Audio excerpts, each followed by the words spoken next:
everyone, welcome back. Today we're taking a look at a Transformers custom figure. This is Bludgeon, Pretender Bludgeon. You see, this is actually an awesome present that was given to me fairly recently, but it was for Christmas.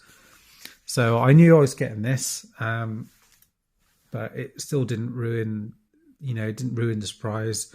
My friend Nathan had done a video actually on the making of this, which is really awesome and worth checking out. I'll pop the link down below, and I will remember to post the link this time because I'm not normally very good at doing that. So it's actually based on a Marvel Legends figure who I believe is called Samurai, I think, if I remember that correctly from the video. And what he's done is basically taken the figure apart and repainted him to look like Bludgeon. There is some customization along the way as well, some extra bits and pieces. So the figure itself obviously didn't come with this head, so he's bought this head as a new piece, which he's then adapted and customized to actually fit into this helmet and glued it on here, and then obviously painted the face and everything else as well. As well as that, he's even got his little kind of, the gun turret thing, which is off a tank, which has been painted. So this is actually like metal, so you can see underneath, and that's got a bit of a weight to it. But he's kind of taken these bits off, so it will still go on his hand. This bit does actually move up and down. It's got a little Decepticon symbol. It's all painted all green as well. I don't know if you see that.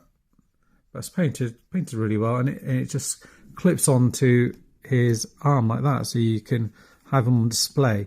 It is a little bit heavy, so as I'm doing it, I have to sort of readjust his feet a little bit like that. And scale wise, he's a standard scale in terms of like Marvel Legends, but it does mean that he can then display well with kind of regular bots, because he's supposed to be a pretender, so I think you'd get away with putting him on the same shelf as some of the kind of more recent stuff, as an updated Bludgeon. I think that would work really well.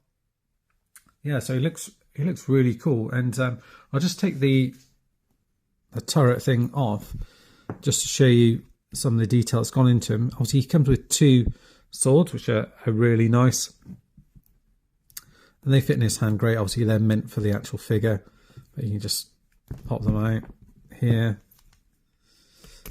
and here, and you can still use this down here to actually put them in there. There's a little bit of, obviously, where it's got paint on it, so it's a little bit of a tighter fit. So I have to be careful not take off any paint. But it's used this kind of almost like see-through orange paint on all these other pieces here. Little silver detailing that he's added on here.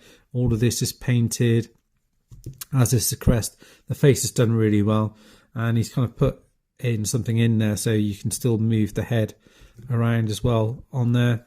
You get articulation there. You can see it's all painted underneath, so it's taking a great deal of care about how you do this. Decepticon symbol on here as well. All the arms and everything move. The elbow joints, the wrist swivels, and everything else. I think these silver bits are painted as well. The feet, and he's done a good job actually, because he's missed out these bits in here, which would be, that's something I would have fallen short on and actually painted those, and then gone, as you move the foot forward and back, it would have flaked a load of paint off and stuff like that. But it's good because he's got all the articulation. The head moves around. You've got the waist moves forward and back. The arms move up and down. Rotation here. Elbow comes up to there. The hand rotates around as well. You get waist articulation there as well. So there's a bit of paint in there, obviously. So that's kind of, but it still moves around. And the legs as well, they can go sort of forward a fair bit.